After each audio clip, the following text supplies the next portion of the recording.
Hi friends. അപ്പോൾ ഇന്നത്തെ വീഡിയോയ്ക്ക് ഒരു പ്രത്യേകതയുണ്ട് കേട്ടോ. ഞങ്ങളിന്ന് കുറച്ച് ദിവസമായിട്ട് തലക്കറി വെക്കണം എന്ന് വിചാരിച്ചുകൊണ്ടിരിക്കുകയായിരുന്നു. അങ്ങനെ ഞങ്ങൾക്ക് ഇന്ന് വലിയൊരു തല കിട്ടി കേട്ടോ. കേരച്ചൂരയുടെ തലയാണേ, വലിയൊരു തലയായിരുന്നു. അപ്പോൾ അതുകൊണ്ട് ഞങ്ങൾ ചീനിയും തലക്കറിയായിട്ടാണ് കഴിക്കാൻ പോകുന്നത്. പിന്നെ കൊഞ്ച് കറി ഉണ്ടാക്കിയിട്ടുണ്ടായിരുന്നു. ഒരു പടുകൂറ്റൻ തലയായിരുന്നു കേട്ടോ. എടുത്ത് പൊക്കിയപ്പോഴത്തേക്ക് അതിൻ്റെ കുറച്ച് ഭാഗങ്ങൾ നമ്മുടെ കറിക്കകത്ത് വീണ്. അങ്ങനെ ചീനിയും അതിൻ്റെ മേളിൽ കുറേ ഗ്രേവിയൊക്കെ ഒഴിച്ച് അടിപൊളിയായിരുന്നു കേട്ടോ. സൂപ്പർ കറിയായിരുന്നു കേട്ടോ. ഒരു വെറൈറ്റി കറി തന്നെയായിരുന്നു. അപ്പോൾ അതിൻ്റെ ഒരു നിങ്ങൾക്ക് കമൻറ്റ് ഇടുവാണെങ്കിൽ ഞാൻ അതിൻ്റെ റെസിപ്പി ഇടാം കേട്ടോ. ഇതൊരു അടിപൊളിയായിട്ടുള്ളൊരു തലക്കറിയായിരുന്നു. അപ്പോൾ പിന്നെ അതേ ഗ്രേവി എല്ലാം കൊരിങ്ങനെ വെക്കുവാണേ.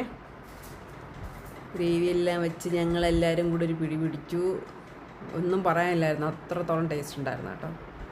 അപ്പോൾ അതേ ഗ്രേവി ഉണ്ടോ, കുളിർക്ക നമ്മുടെ ചീനിയിൽ കുളിർക്ക ഗ്രേവി ഒഴിച്ചു.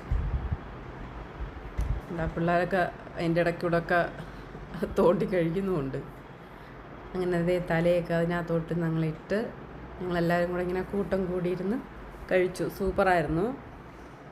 അപ്പം ഞാൻ വിചാരിച്ചു എന്തായാലും വലിയ തലയല്ലേ, അപ്പം അതൊരു വീഡിയോ ആയിട്ട് കൂടെ എടുക്കാമെന്ന് വിചാരിച്ചു. അങ്ങനെയാണ് ലാസ്റ്റ് ഞങ്ങൾ വീഡിയോ എടുക്കാമെന്ന് വിചാരിച്ചത്. ഇപ്പം ശരിക്കും പറഞ്ഞാൽ എഡിറ്റ് ചെയ്തപ്പോൾ എൻ്റെ വായിൽ നിന്ന് വെള്ളം വരുന്നു കഴിച്ചാൽ അത്രത്തോളം ടേസ്റ്റ് ആയിരുന്നു കേട്ടോ. അപ്പോൾ ഒരു സൈഡിൽ ഞങ്ങൾ അതിൻ്റെ ഭയങ്കര വലിയ തലയല്ലേ, അപ്പോൾ അത്രത്തോളം തന്നെ വലിയ കണ്ണായിരുന്നു. കണ്ണെന്ത് ചെയ്യുന്നറിയോ, ഇവളുമാരും കാണാതെ ഞാൻ ആദ്യമേ അങ്ങ് അടിച്ചു മാറ്റി വെച്ചോ. കണ്ണിൻ്റെ ഭാഗം കണ്ടോ നിങ്ങൾ? അതാണ് ഞാനിപ്പോൾ എടുത്ത് കഴിക്കാൻ.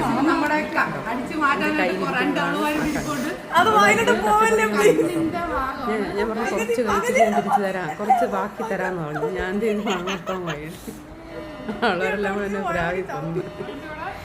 എന്തായാലും അടിപൊളിയായിരുന്നു കേട്ടോ.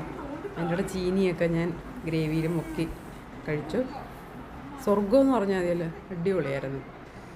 അപ്പം ഞങ്ങളെല്ലാം കഴിച്ച് ഏകദേശമൊക്കെ തീരാറായതാണ്. ഇപ്പം നമ്മുടെ ഇലയുടെ അവസ്ഥ ഉണ്ടോ, ഇലയുടെ എല്ലാം നമ്മുടെ തലയുടെ അവസ്ഥ ഉണ്ടോ, ഇതായി ഫുള്ള് കഴിച്ചു. അപ്പം ഇന്നത്തേക്ക് ഇത്രയേ ഉള്ളൂ.